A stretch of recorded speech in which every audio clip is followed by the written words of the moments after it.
Hi friends, Mamata ಅಡುಗೆ ಚಾನಲ್ಗೆ ನಿಮಗೆ ಸ್ವಾಗತ. ಇವತ್ತು ರುಚಿ ರುಚಿಯಾದ ಖಾರ ಪೊಂಗಲ್ ಹೇಗೆ ಮಾಡೋದು ನೋಡೋಣ ಬನ್ನಿ. ಇನ್ಸ್ಟಂಟಾಗಿ ಮಾಡ್ಬೋದು.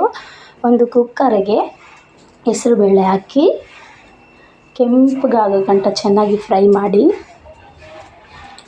ಫ್ರೈ ಆದ ನಂತರ ಒಂದು ಪ್ಲೇಟ್ಗೆ ಟ್ರಾನ್ಸ್ಫರ್ ಮಾಡ್ಕೊಳ್ಳಿ.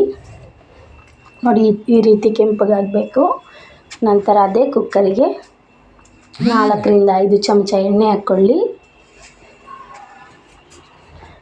ಎಣ್ಣೆ ಕಾದ ನಂತರ 1 ಚಮಚ ಜೀರಿಗೆ ಮೆಣಸು ಹಾಕ್ಕೊಳ್ಳಿ. ಅದು ಚೆನ್ನಾಗಿ ಫ್ರೈ ಮಾಡಿ ಚಿಟಪಟ ಅಂತ ಅಂದಮೇಲೆ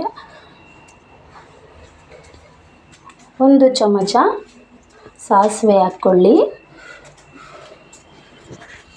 ಸಾಸಿವೆ ಚಿಟಪಟ ಅಂದಮೇಲೆ ಕರ್ಬೇವಿನ ಸೊಪ್ಪು, ಜಜ್ಜಿದ ಶುಂಠಿ, ಹಸಿಮೆಣಸಿನ್ಕಾಯಿ ಹಾಕಿ ಫ್ರೈ ಮಾಡಿ. ಚಿಟಿಕೆ ಅರಿಶಿಣ ಪುಡಿ, ತೊಳೆದ ಅಕ್ಕಿ ಇಷ್ಟನ್ನು ಹಾಕಿ ಮತ್ತೆ ಫ್ರೈ ಮಾಡಿ.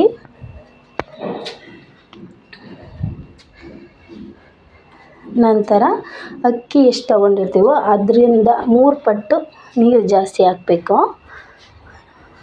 ಪೊಂಗಲ್ಲು ಅಲ್ವಾ, ಅದು ತೆಳ್ಳಗಾಗಬೇಕು. ಅದರಿಂದ 2 ರಿಂದ 3 ಪಟ್ಟು ನೀರು ಜಾಸ್ತಿ ಹಾಕ್ಕೋಬೇಕು. ನಂತರ ರುಚಿಗೆ ತಕ್ಕಷ್ಟು ಉಪ್ಪು ಹಾಕ್ಕೊಳ್ಳಿ.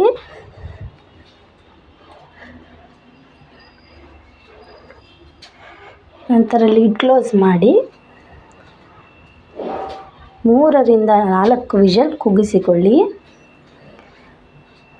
ಚೆನ್ನಾಗಿ ಸಾಫ್ಟಾಗಿ ಬೇಯಬೇಕು ಫ್ರೆಂಡ್ಸ್. ಆವಾಗಲೇ ಪೊಂಗಲ್ ತುಂಬ ರುಚಿಯಾಗಿ ಬರುತ್ತೆ. ಈಗ ಆರಿದೆ ನೋಡಿ ಫ್ರೆಂಡ್ಸ್, ಕುಕ್ಕರ್ ಆರಿದೆ ನೋಡಿ. ಪೊಂಗಲ್ ಎಷ್ಟು ಚೆನ್ನಾಗಿ ಬಂದಿದೆ ಅಂತ. ರುಚಿ ರುಚಿಯಾದ ಖಾರ ಪೊಂಗಲ್ ಎಷ್ಟು ತೆಳುವಾಗಿ ಬಂದಿದೆ ನೋಡಿ ಫ್ರೆಂಡ್ಸ್. ನೀವು ಒಮ್ಮೆ ಟ್ರೈ ಮಾಡಿ ಫ್ರೆಂಡ್ಸ್, ತುಂಬ ರುಚಿಯಾಗಿರುತ್ತೆ. ಎಲ್ಲರೂ ಇಷ್ಟಪಟ್ಟು ತಿಂತಾರೆ ಫ್ರೆಂಡ್ಸ್. ಒಮ್ಮೆ ಟ್ರೈ ಮಾಡಿ ಫ್ರೆಂಡ್ಸ್. ಹಾಗೆ ಲೈಕ್ ಆ್ಯಂಡ್ ಸಬ್ಸ್ಕ್ರೈಬ್ ಮಾಡಿ ಫ್ರೆಂಡ್ಸ್.